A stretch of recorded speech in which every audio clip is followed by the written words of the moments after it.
The next chapter in the 70-year Chevrolet Corvette history and now mid-engine Corvette journey starts here with the 2023 Chevrolet Corvette Z06. I'm Dave Jacobs at Boniface Hiers Chevrolet, and we're going to look at the next American supercar. Wheels. The production Z06 Corvette comes standard with 20-inch front and 21-inch rear forged aluminum wheels. Available options include the more lightweight and rigid carbon fiber wheels that achieves an overall 41-pound reduction in weight and mass. Exhaust.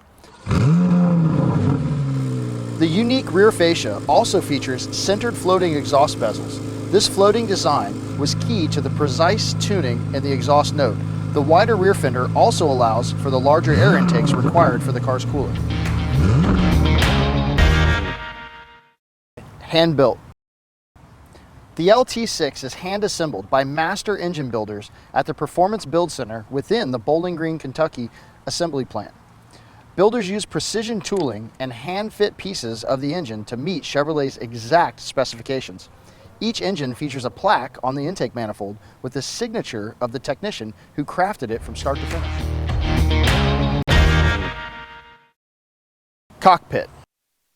In the driver-focused cockpit, premium materials continue to elevate the luxurious look and feel introduced with the Stingray. They're complemented with available carbon fiber trim that expresses the car's lightweight, track-purposed mantra. Unique features include an available carbon fiber wrapped steering wheel, shift paddles, and new carbon fiber interior trim package level 2. The Z06 also features hand-wrapped leather interior options, including the all-new available fully trimmed interior in Adrenaline Red. For more information about the Chevrolet Z06 and our full line of Chevrolets, come see us at Boniface Hiers Chevrolet in Melbourne, Florida, home of Warranty Forever. Thank you.